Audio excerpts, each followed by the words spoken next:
9 o'clock. I got a house fire, so I gotta go back. I'd like to get started. Ask you about that. Okay, I'd like to call the Lake Ripley Management District Board of Directors meeting to order. It's January 18th, 2025. It's 9 o'clock.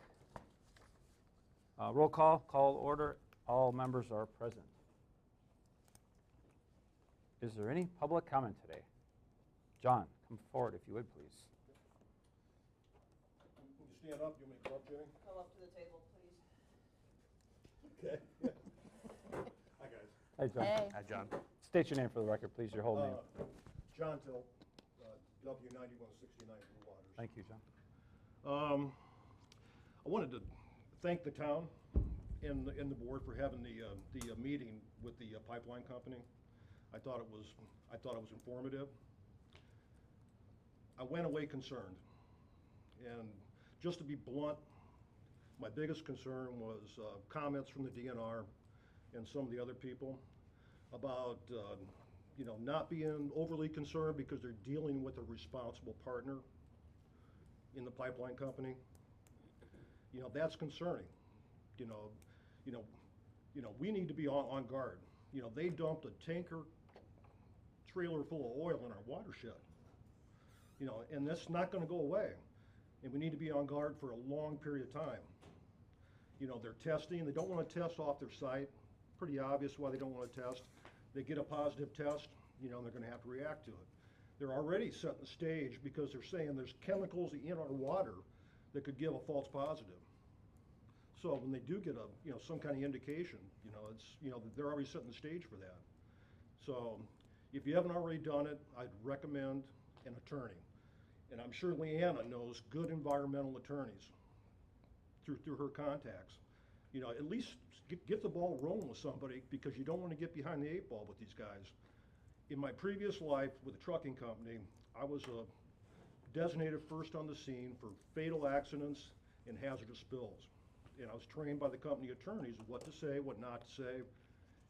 Get to the driver of the truck, talk to him, make sure he's not, spilling his guts or whatever.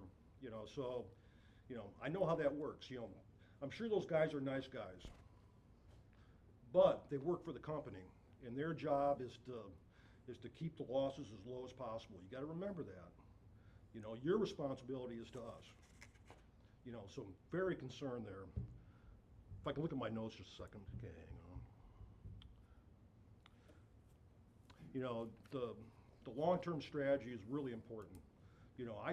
Oil takes millions of years for oil to develop, from decaying matter way underground. That oil's not going to go away. They don't even know how much. The pipe was 5 feet underground, and they didn't know it until the oil started to come to the surface. So how much oil went that way? They're guessing. Very concerning. The other thing I would like to say is I'm a big user of Red Cedar Lake, and I want to make sure that when you guys are testing, I know the town of Oakland has some responsibility for Red Cedar Lake. I know you have ordinances on Red Cedar Lake. We talked about the motor ordinance, that only you guys can enforce. The game wardens can't enforce that. So when I saw the guy out there this last fall run the motor through all that beautiful vegetation, tearing it all up, I called the game warden, and they said, you need to call the town of Oakland. And I think you remember were on that, Jimmy. Yep. But anyway, so when you're doing your testing, if you can include Red Cedar Lake, I'd really appreciate it. It's an environmental gem. And it could be a canary in the coal mine for this whole thing, if we're watching what's happening there. That's, the lake is just beaming with fish, ducks, everything, all kinds of wildlife, so it could be something to watch for. And if anybody ever wants to see Red Cedar Lake, I know pretty well. I spend 40 days a year over there, at least, if not more. If somebody wanted to go for a canoe ride and a paddle, I'd be more than happy to take you guys over there and show it to you, because it's a real gem. But anyway, I just wanted to say that, guys. I trust you guys to do the right thing. You do a great job with the lake, but that was concerning. Mm-hmm. Certainly was. Thanks, John. Yeah, thanks, guys. Thanks for your Thanks, John. comments. Would the board welcome another comment on Yes, public comment, sure, come on up. I apologize, but everything he said is absolutely true. What he's Please pointing. state your name and. for the Yeah, record. Todd Tootin, I live at W9271 Ripley Road. Thanks, Todd. Everything he said is true. I mean, we have a credibility issue with the company, and there's great deference to its credibility at this point. To further that, I've tried to just look into some of the fact-based matters. The company filed a report December 11, 2024 with the U.S. Department of Transportation. I found this on the DNR's website. I don't know exactly when it went up, and I apologize, I probably should have read it earlier if it was there. But this report has a summary description of the accident. And nowhere in the description of the accident that they gave the U.S. government does it refer to a damaged gasket. What it does refer to is the fact that they didn't use a calibrated torque wrench when they installed that piece of hardware in 1973, because they said they were not readily available, so they didn't use it. The second reason in this report is not that the gasket was damaged, but the gasket had no inner ring when it was installed. Now, if I was the company trying to put my best foot forward, I sure as heck would have said this gasket degraded in a way that couldn't have been anticipated, and it was damaged when we removed it. No, they didn't have an inner ring in this assembly. Now, what that means exactly, I'm not going to leap to any conclusions, but I sure would like to see a model of this assembly. What is the gasket? Where is the inner ring? And what do you expect when you bury this assembly for 50 years and there's no inner ring in the initial installation? My inference, totally unschooled, but this thing could have been leaking for 50 years. And they're just not telling you. They say, well, it leaked for an extended period of time. Well, I guess you can't impeach that, but there are two factors here that they have not used to calculate the amount of their spill. One is the rate of the spill, the quantity over time. This report that they filed says after they noted the leak, they uncovered the pipe. Now, they did shut it down, but I think it was still under pressure. They observed the release rate prior to the repair from their own report. So when they say they don't have a rate at which this leaked, it's in the report that they gave the government that they did have a release rate. The second thing, of course, is the one I mentioned earlier, the duration of the leak. And it's a simple formula, and they never used it. Now, the duration of the leak, was it 50 years? I don't know that they're going to be able to rebut that it wasn't. And the point I'm making again is, I think there's serious credibility issues on everything that they say, and I just urge the district and the township, if they tell you the sky is blue, go to the window and check. Thank you. Thank you, Todd. Okay, any other public comment? None? Okay, seeing none, we will move on to approval of the minutes of the December 27th, 2024 board meeting. Everybody's got a copy of the minutes in their packet. Please take a few moments to review.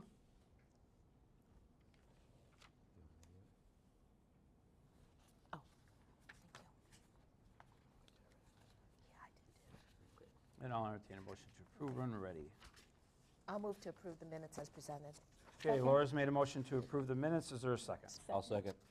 I heard Meg first. Okay, Meg seconded. Any other discussion on the motion? Seeing none, all in favor signify by saying aye. Aye. Nays? Motion passes. Thank you, guys. Okay, we will move on to the treasurer's report. Debbie Coots. So this is for the 1 month ending 12/31/24. Receipts for the period was $589, which was a reimbursement of the workman's comp premium. But when with that check came paperwork that showed that the employees still weren't coded properly.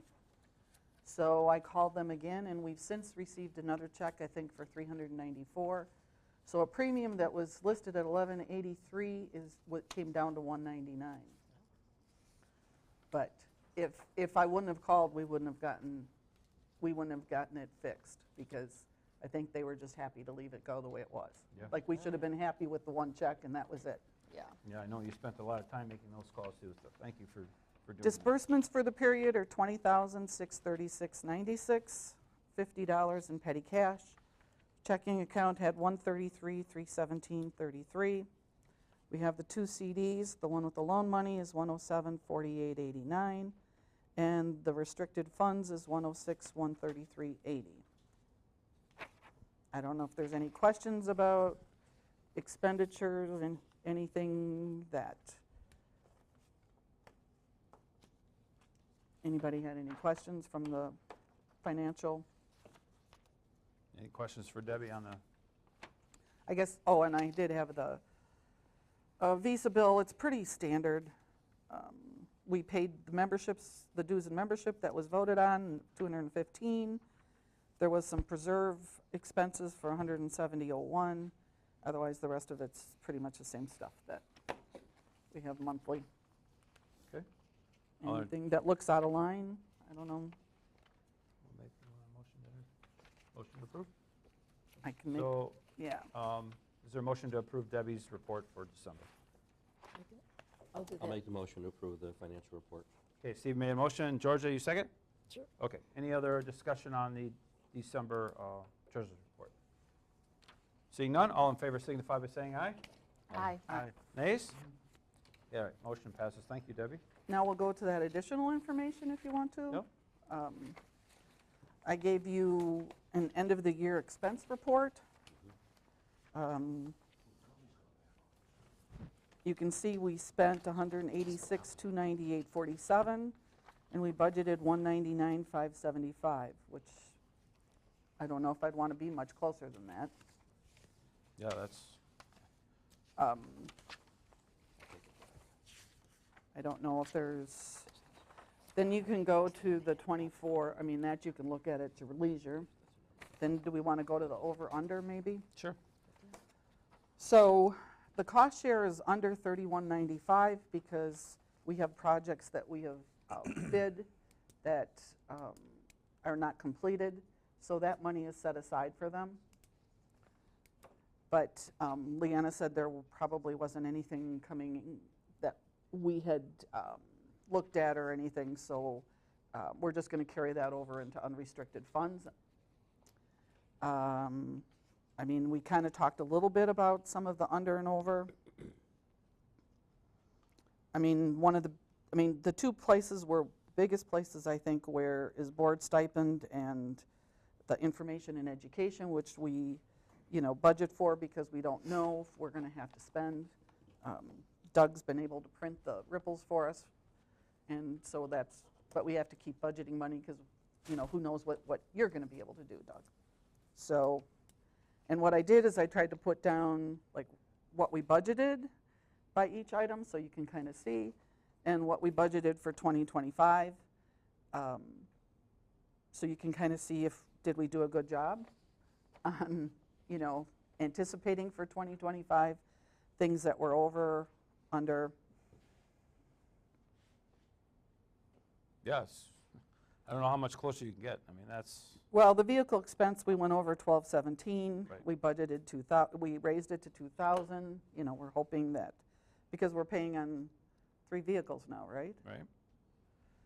So.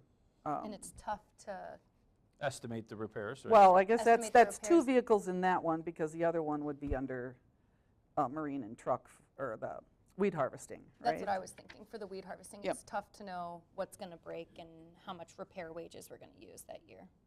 So, No, I think this is the most responsible budget spending that I've seen since I think I've been on the board. I mean, this is really close.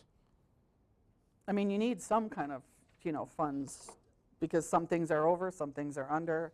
And like I said, a couple of things, we did reduce the board stipend because we don't anticipate, like right now, we're paying 2 board members for attending meetings. So, and we don't anticipate that to change. So, those, we did, but in information and education, we can't, because again, we don't know what's going to happen with printing the ripples. Any questions on the over-under? I have one for account 955, Preserve Restoration Development. We were under $3,200, just about, but we raised it. Yes. $8,250. Why? We were under because what cost less, the preserve burn? The burn did cost less, and we also anticipated doing some work with Stantec this year, and due to the weather, we had to push that bank survey to April. And so that's where that $3,000 was going to be used for. And there's, got to be more than that if we right, raised there another is. And if you, 7,000. oh, and I didn't bring that file, but every year there's things that are supposed to be done for preserve management. Okay. And so some of this money is things that need to be completed for preserve management that maybe didn't need to be completed this year or for '24. And then some of this is for the stream restoration. Gotcha. So 22,000, yeah, like Doug says, we're still off 6,000, right, or 5,500 or something. Well, but we budgeted more, Leanna gives us the paperwork that says what expenses we need to be doing in the preserve each year. We're going And to if- potentially be spending $30,000 with the inlet stream restoration next year, unless we can offset that with grants Grants, or right. you know, Gotcha. donations and things like that. So that's why we raised it significantly. We anticipate doing a lot of work next year on the inlet stream. Yeah, as I recall, when we were talking about that, we were moving money from one account to Yep. another account. One, we didn't think we were going to spend so much, we moved it to this account. Yep. And then now all that expense got spent last year. We anticipated more of it being spent this year, which is why you see this short, Also, we shortage, didn't take down as many dangerous trees this year. There weren't as many trees that had fallen across the trail, so we didn't need to have Daryl come out there and take down about $1,500 worth of trees. So, No, but I remember you telling me that one of the things came in, and it might it was the burn. was it the yeah. burn? it was cheaper, right? Yeah, about Yeah. $1,000 cheaper. So, you budget and, Budget's wrong 5 minutes later. exactly. What about the capital reserve?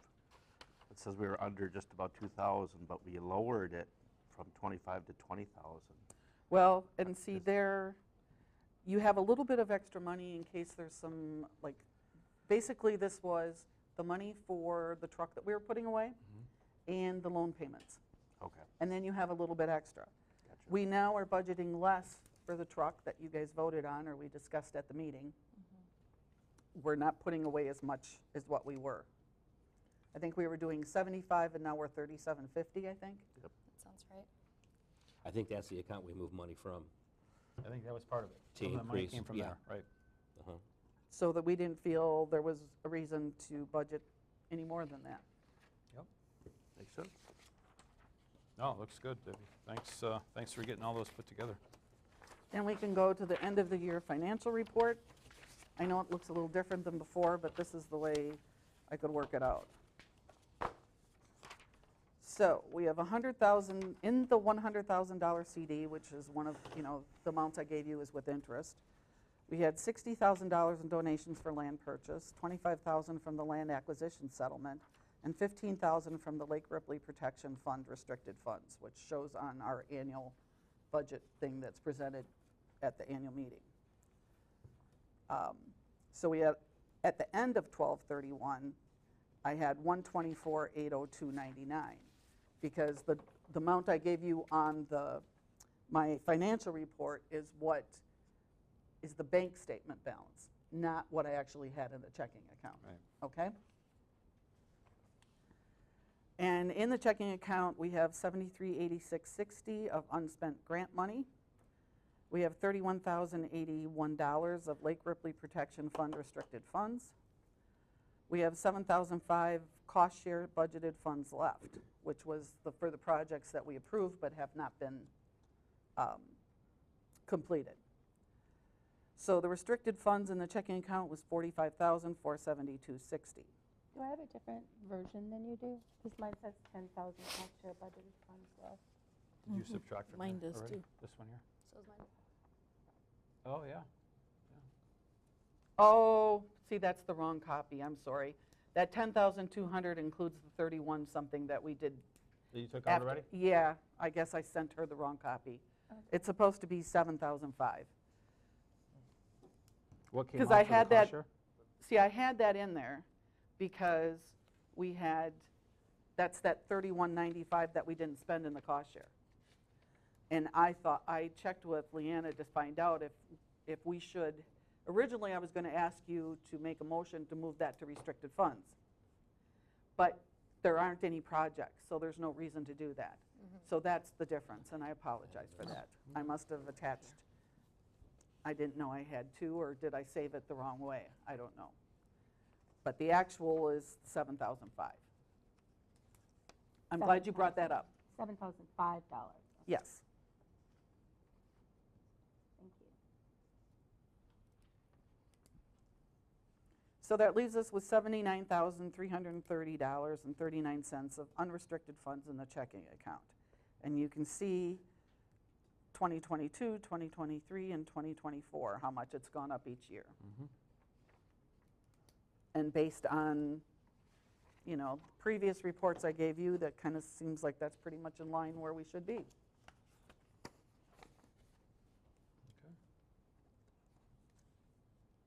All right, anything else? I hope that's enough. Yeah, that's plenty. Thank you for all that work. Any other questions for Debbie and her report? Okay. Seeing none, thank you, Debbie, for all your great work and getting all that information to us. Okay, let's move on then to reports. So we'll go to Town of Oakland Representative Report Update. Laura Payne, you have anything for us today? Well, to bring up the Enbridge Sure. meeting, Let's we give 'em a had the Enbridge meeting on the 8th. So we had a good crowd in the audience. People asked very good questions. The DNR responded to many questions, as well as Enbridge. Enbridge did a presentation at the beginning about the spill. Apparently, there's still people who have quite a few concerns about that. We can't answer them at this time, the town can't, but hopefully we'll get to the bottom of that in the future. We'll still continue to ask those questions. But we went away saying that we will have another public forum at some point when it seems like a good spot to provide a lot more information than we have already. This past week, we've been told by the DNR that they tested another private well, and we don't have any of these results back since they were just tested. I anticipate maybe not this week, but the following week, the DNR might be able to provide us with that information. There was another groundwater sampling round that was conducted this week. So there are 4 monitoring wells that have been on the site for quite a while. They're in the 4 corners of the property, and that was mostly just maintenance, just checking in general. It wasn't in response to the spill. Those were tested, as well as 12 temporary monitoring wells, and then also their station has a potable well, and that was also tested. So depending on what those come up with, they might have to expand their investigation further outside their property line. So that will happen. You were talking about that. Right now, the past sampling has shown that the contamination has remained on site. But if those groundwater sampling results show something different, they will have to expand out in their work plan, and that should be coming up they're anticipated by February 17th that they'll receive that plan.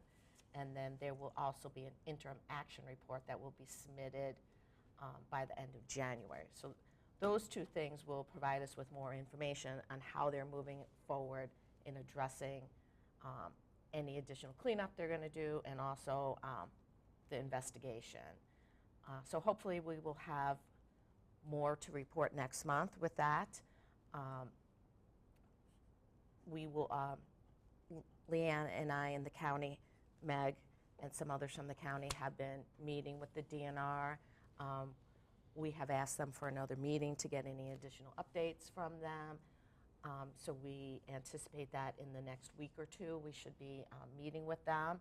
And then at that time, the town definitely will, and I'm sure Leanna will put anything on our website to update the people, and we'll continue to do that at the meetings. I did get a call from our assembly person, Joan Fitzgerald. I know her well. I served on the county board with her, and Meg served on the county board. She and our new state senator, Melissa Radcliffe, did meet with the DNR yesterday. They are involved too. They want to make sure that the DNR is addressing this properly. They asked me how I felt it was going. Because it was late yesterday afternoon, I have not gotten a full report back from them, but I will talk to them on Monday about what they've learned. And then finally,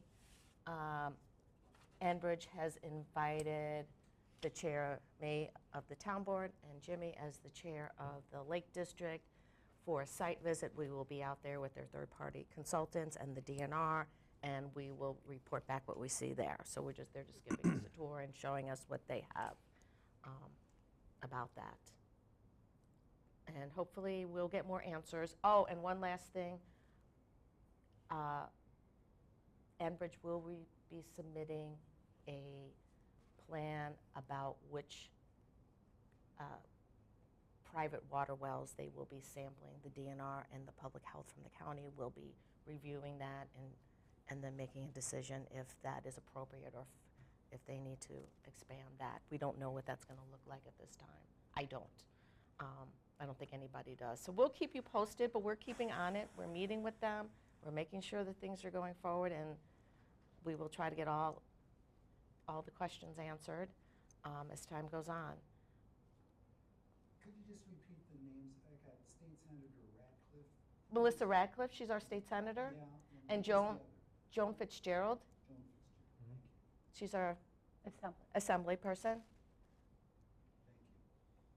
They're both fantastic, and truly I know them well personally and worked with them, so I have no doubts that they're also asking hard questions like we are. Yep. And just one comment I want to make to Laura's report. As you guys were at the meeting, you know one of my biggest concerns were earlier detection, and I'm going to continue to push and work towards something that will be in the work plan that talks about that. So obviously we know accidents happen, but to have to wait an unreasonable amount of time, which no one seems to be able to identify, to detect a leak, I'm asking for things to be put in place under these flanges or potential areas that could be problematic, right? Where the earlier detection could be done. Because I think somewhere they have technology that could probably do that. So that will be my biggest concern in this moving forward. And also, you made comment about a legal counsel. We have kept our legal counsel up to date through this whole process. He's here today. We have some other issues to talk to him about, but yeah, we have kept a legal counsel informed all the way through this process. From the day I found out about it, first thing I said to Leanna, it's like, did we call our legal counsel? So. Right, right. And as soon as I found out from Jimmy and Leanna about the spill, I immediately called the DNR and spoke to them about this. The first thing I said to them was, I'm an environmental engineer. I need you to talk to technical to me. I want to know exactly what's happening. And then as soon as I got off the phone, I contacted the town's attorney as well. So our town's attorney is well aware of what is happening, and we will continue to update them, and if there's something that we need to do by a legal aspect, we will. So thank you for all your comments too. Yes, thank you. Okay, anything else, Lauren? I guess the only other comment I have is there is a 3.6 acre property that was recently bought. It is the old church property that the Lake District had looked into purchasing. At our committee, the planning committee meeting, the developers did not show up. I believe they will be coming next month, but the committee did decide to not allow a variance that they were proposing. As you probably remember from discussions when you were purchasing it, there is a 200-foot setback from Highway 12 to any buildings, and they would like a variance on it. We had found out about this variance late that afternoon. I don't know why that wasn't sent with the rest of the permit application earlier, but it wasn't. And the committee decided to deny that variance. They will come back to us. We had said if you would like another design where you don't use the variance mostly on the eastern portion of that property, please come back about that. I did talk to the engineer as well about that. So it won't be on the town board meeting on Tuesday because the planning committee has asked them to come back. So there's nothing to do at the town level at this time. The other issue that would probably concern this board is that there is one pier slip, what would you call it, Leanna? Yep, a deeded access. to the Deeded lake. access, that's what it is, to the homeowners association nearby.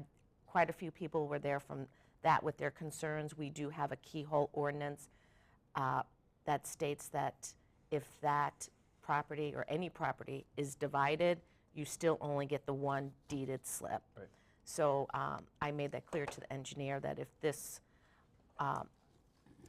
wasn't known by the developer, if they thought they could have 8 pier slips, they need to understand that that's really not a possibility from our ordinance. And we did go down there. Jeff from our roads department went down to the area and talked to one of the homeowners. She does get some flooding due to that property going underneath the road in a culvert.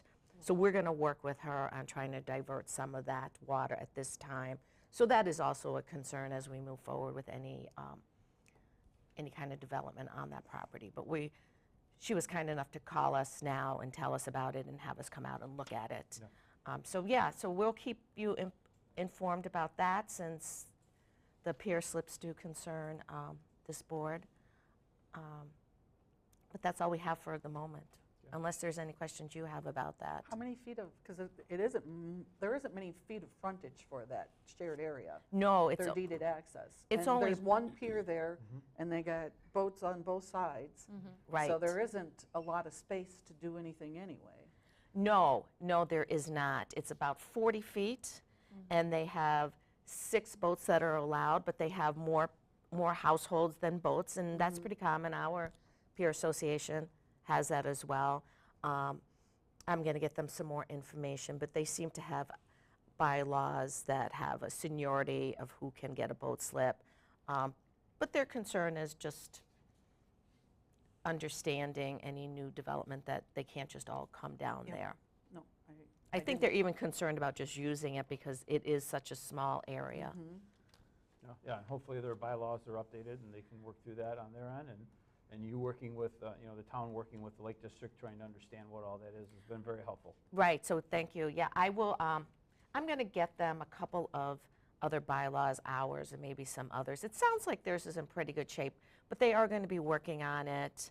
I told them to do it sooner rather than later. They normally meet April or May, and I said, well, you might want to meet a little bit earlier just to make sure that's all in place.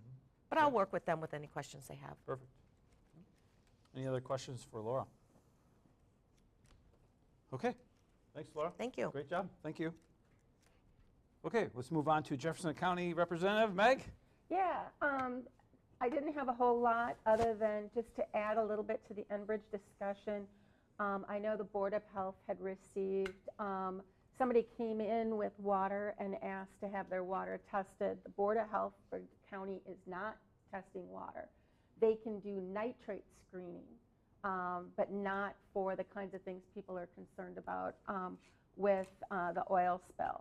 So what may have been confusing during the meeting was that they are able to provide guidance as to what tests should be conducted on somebody's water if they need it.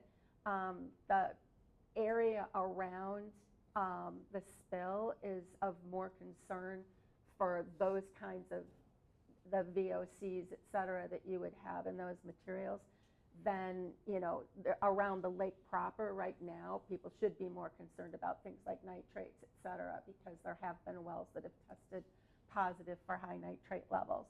So they can give you guidance as to what can be done, but there is no funding or anything like that at the county level for doing other testing. The other thing is that they are going to be consulting with the land and water staff at the county and the DNR to talk about what parts around the site where people's personal wells should be tested and make that recommendation for that radius around the site for Enbridge to be required to test people's wells. So I just wanted to clarify that because the Board of Health was, you know, the person who came in said, I was told I could come in and you would test and let me know that, you know, whether there was oil in my water, et cetera. So I just wanted to make sure that that was clear. So that was the only major thing that I think has any impact here.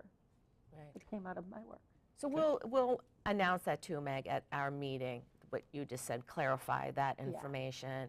And any radius that they establish, we'll make sure that the Lake District and the town know. We will add that to our meeting update as well as updates on the website. But I assume, will the county or just the DNR, do you know how they would be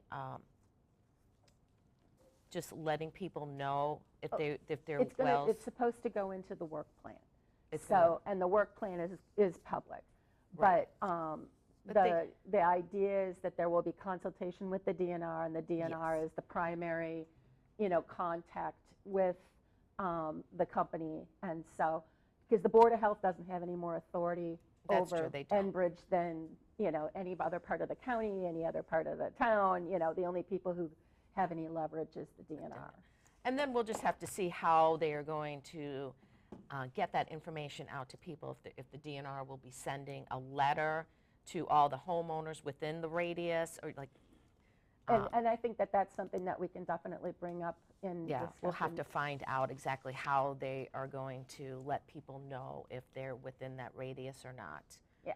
I mean, we certainly can put an update out there, but we won't have the manpower to find every house within that radius, and I don't think it should be our responsibility to do that. No.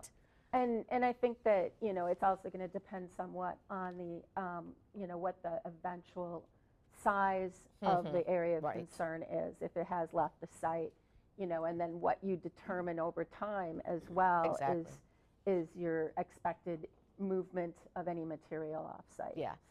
So that's what we've been talking about too. Yeah, that if the migration continues, then they will have to continue to expand their area of investigation.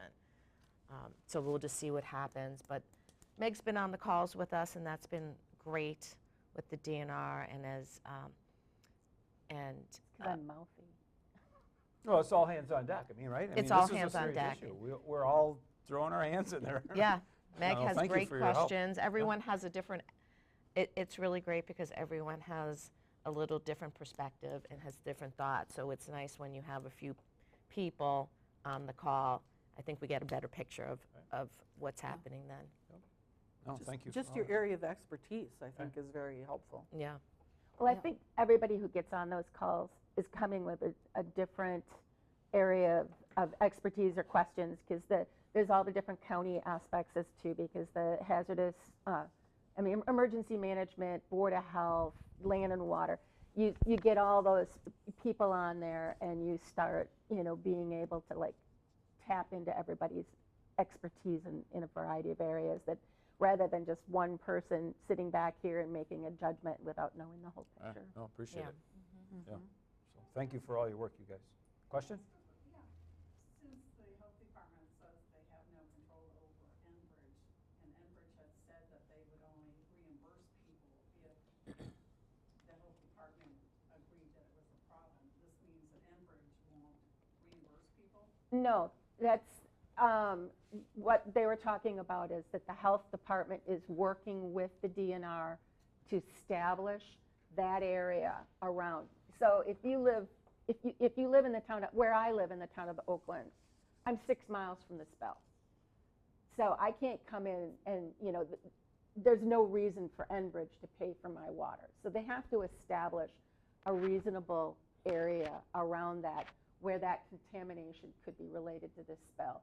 And the health department is going to work on that with the DNR, looking at the geology, looking at where the wells are located, whose wells, because there is well data, for everybody's got a license for their wells. So there's data to know where those wells are in relation to what that looks like and what the risks could be.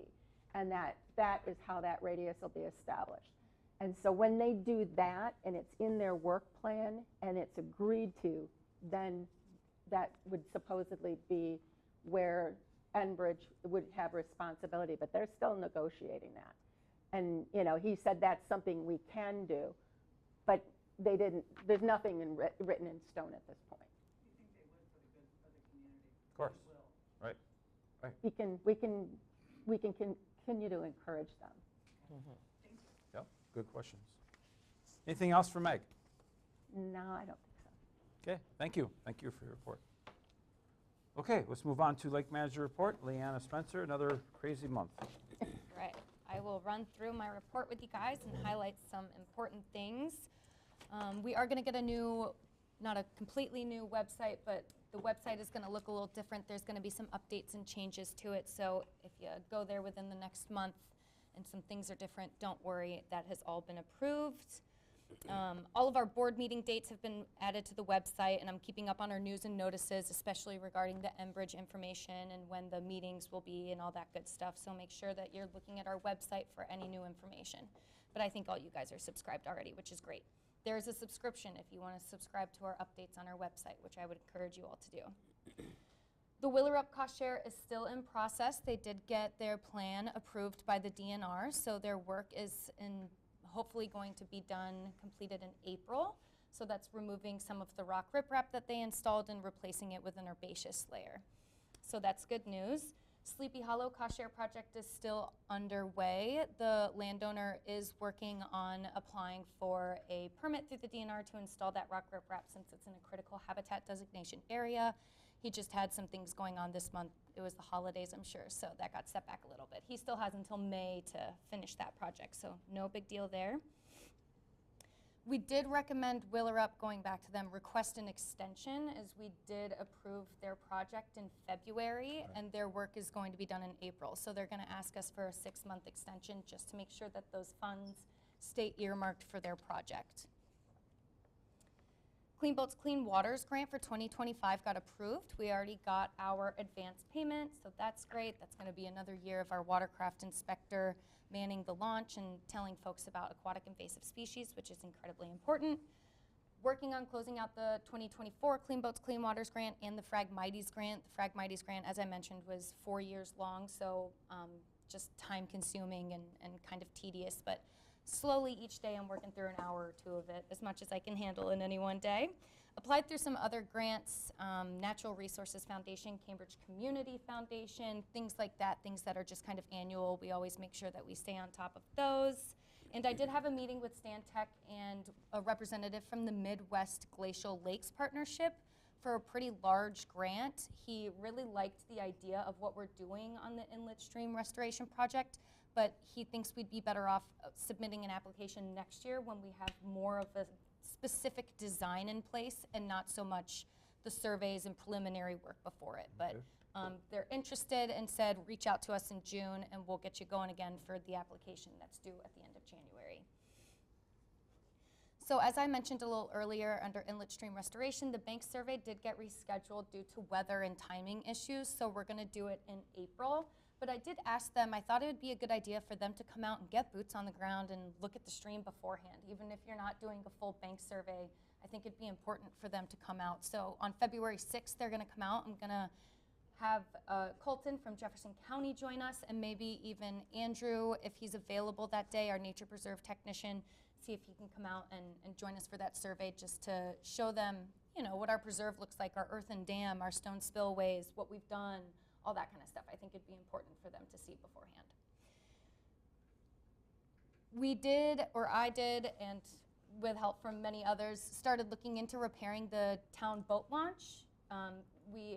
Tony has had many complaints over the years about when people back their boats at the public landing, it kind of drops off significantly. So Laura and Jeff over in Public Works and I have been, and Jimmy, have been working on looking at what the best kind of repair for that is, and working through that, have some options in mind, but probably by 2027, that repair will be in place, I think. Or pardon me, 2026. 2025, they have funds for engineering and design, and then come the following summer, hopefully that fix is in place. Enbridge oil spill. So I have obviously been keeping in touch with everybody that I can.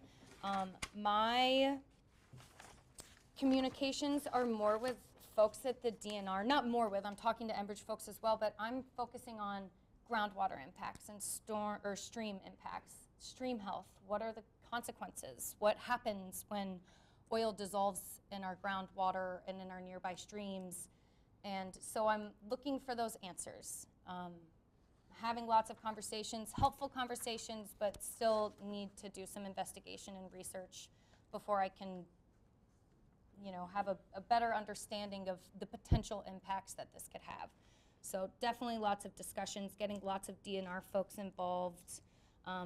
Thanks to Laura for setting up that meeting with Enbridge and the DNR and the public. I thought you guys asked some really thoughtful questions, and it's important to ask hard questions because it's our resource and our lake, and it's incredibly important. And you know, we've protected Lake Ripley for ever so far, and that's what we're here for, is to continue that protection. So we're happy that you guys showed up and asked those hard questions, and we're going to continue having discussions. We asked for a meeting.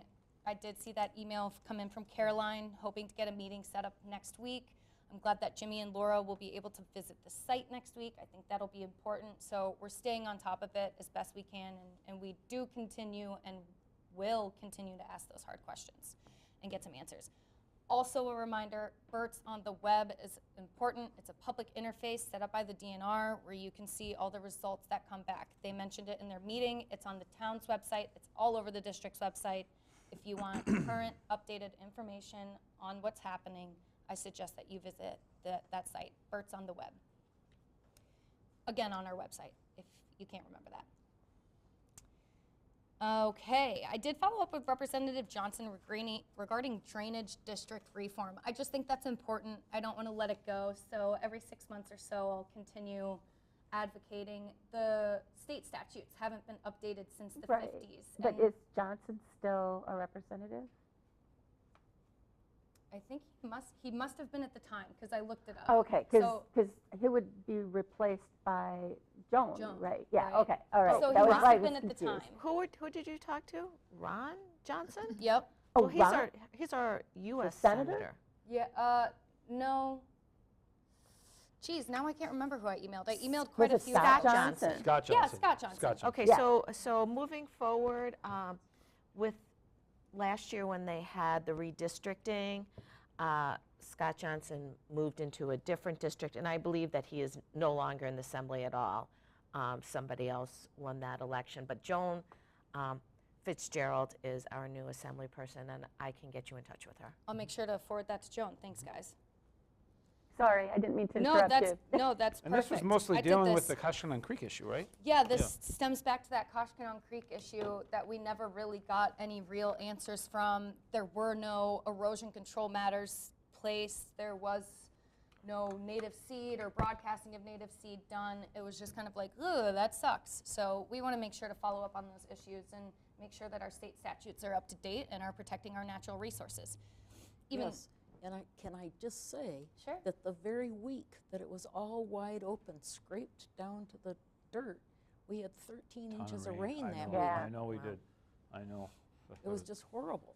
And It was like it brown blew soup. through into Yep. the bridge Yep. downtown, and you could see where it had eroded under the bridge. Right, right. Yeah, it's not even in Oakland Township or the Lake District, but. I was getting a lot of calls about Yeah, it. I mean, we were like, what are you guys gonna do about it? And we're like, ah. So we're calling the village, trying to find out what the heck happened down there, and we didn't get many answers either, so. Well, it was allowed because it was part of a drainage district, and they're Right. exempt from specific Yeah, they don't have to rules. follow rules. Yes. But and they were that's what required to needs clear be it. See, the changed. village, my understanding, were the ones that had to have it cleared. They paid for the clearing, But it was so. voted upon in a committee meeting. It was a whole thing. Yeah. So that's why that state statute needs to be revisited to protect our natural resources, and we wouldn't be asking for much. Just use erosion control practices and, you know, things like that. So I'm going to keep that going as much as I can. I was asked to be a presenter at the Lakes and Rivers Conference, which is super cool. After 5 years of going to that and networking a whole bunch, to get asked to present on our non-game fish surveys that we've been doing for years, that's really critical to understanding your lake's ecosystem and the fishery in general, I think is pretty awesome. So I'm going to be presenting with Dave Marshall, who's one of the gentlemen that do the surveys on our lake, and I'm looking forward to that. Good, yep, good for you. Yeah, Congratulations. thanks, Yep. appreciate it. In the preserve, we've done a lot of work this month. There were some dangerous trees taken down. Andrew's done a lot of work. He did the wood duck boxes, so Jimmy and John don't have to trek out there this winter. Thanks for always offering snow to this year. volunteer. Did they replace the one that's with the bottom falling out down by the observation area, the wetlands observation area? We didn't replace that one, but that's because Boy Scouts are interested in building some of these wood duck boxes. So instead of replacing those, we replaced a couple bluebird boxes instead. Yeah. We'll get to it, I promise. The wooden ones are so much nicer than the plastic ones, Yeah. I think. Yeah, there's We tried interesting that as an research experiment, on right? the Yeah. plastic ones. Yeah, they might hold too much heat, interestingly enough. Yeah, I saw you straighten out the one, Jimmy, that was kind I of. think Andrew did, right? Andrew, yeah. Yeah, so Yeah. it's back up now, Yep. so. Good. Yeah. So he replaced some bluebird boxes too. He inspected ditch plugs, trail cams, you know, all the things that need to happen in our preserve on a maintenance basis. And we did repair our 2 stone spillways, which we refer to as ditch plugs, but really they're stone spillways. The stone had sunk and kind of eroded in places. And those are the 2 areas that, you know, back in the early 2000s, we plugged and created a 12-acre pool to help infiltrate some of the sediment and nutrients and stop that pollution from getting into the stream. So we did get those stone spillways repaired. They look pretty great. It's fascinating to see these tracked machines these days. Back in the day, they didn't have tracked machines, and so they're just, you know, Keeping got it it up. done within a couple of hours, which was really fascinating to see it. I didn't stay out there a couple hours, don't worry, just half an hour. I wanted to see what they could do. But it was interesting.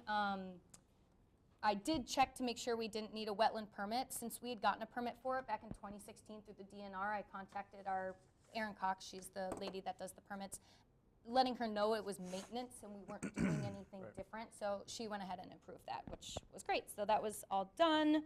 And I did try to start planning the weed harvesting meeting, but with the holidays, some of Oil them went on spill. vacation. It was a whole thing. So hopefully by the next time we have a meeting, that will be taken care of. Also, importantly, I got asked to join the advisory committee to advise the DNR throughout the aquatic plant management rulemaking process. So not a lot of folks get asked to do that. Pretty cool. I think I'm the only one from a lake district. Others are like county folks, or I'm sure there's a lake association and governmental entities mainly, but that has specifically to do with our weed harvesting program and what rules are allowed in that program, what fees should be associated. So that'll be a 2-year committee. We'll have 3 meetings each year 2 online, 1 in person, likely in Stevens Point. So that'll be interesting, and I'm looking forward to that and can keep you updated as I continue through that process. That's a very nice compliment. Yeah, Yeah, absolutely. I thought so It too. is. Yeah. Shows that Absolutely. you're really respected. Yeah, our Yeah, weed thank you, harvesting Georgia. program is outstanding. Thank you. Yeah, sure thing. I don't have any new news on the Oakland Hills subdivision. Laura did give a pretty extensive update last time, and nothing has happened since then to my knowledge. Not to my knowledge, no. Yeah, I didn't think so. So we will definitely keep on top of that and keep asking questions. Laura did mention the proposal on Highway 12, so I won't go into that anymore. And I keep, not pestering, but I keep contacting Cassie Zimmerman at the county just to see. Richardson. Pardon me? Richardson. What'd I say? Zimmerman. Oh, sorry. That's Thanks. okay. Richardson. Oh, you know what? That's even in my report as Zimmerman. Yeah. I must know it was Zimmerman. Thank you. I'll change that. For an update, I think it's still important for the district to continue ask the county to have a county-wide erosion control ordinance and a stormwater management ordinance. So I won't stop pushing for that, and every so And I often. think it's important for that we have a new administrator that's going to be coming in. yeah. We have a temporary, I don't know if Michael will still be that administrator, but there's, opportunities to reach other ears, as Yeah. well. I know that there has been, it comes up periodically. I don't, it hasn't got legs yet just because there's so much resistance from certain quarters. So, Good to know. like 2/3 of that committee. Yeah. So yeah, that's my update. You guys have any questions? Any other questions for Leanna? Okay, great job. What a month, you. huh? Yeah, what a Thank month. you. Thank you for everything. Of course. Okay, let's move on to new business. Land acquisition, discussion, and possible action. I would like a motion to go into closed session as per Wisconsin Statute 19.851E to consider land purchase. I'll need a roll call vote. I do have a question before that. Should we move old business or anything around that? Or is there anything in old business? I don't have anything in old I don't business. have Okay, anything. then don't worry about Good it. I question. just wanted to Thank make sure. you. Yeah, appreciate it. Okay, thank you. I would like a roll call vote to go into closed session. Want the motion first? I'll Yeah, make a motion motion. first. I'll make the motion. Okay, Debbie? Debbie made the motion. Is there a second? Meg seconded. All in favor signify by saying aye, but we'll do a roll call vote. Aye. Aye. Start with Laura. Aye. Aye. Aye? Aye. Aye. All right, we are entering closed session. Thank you, everybody, for coming. Great comments today, and have a great week.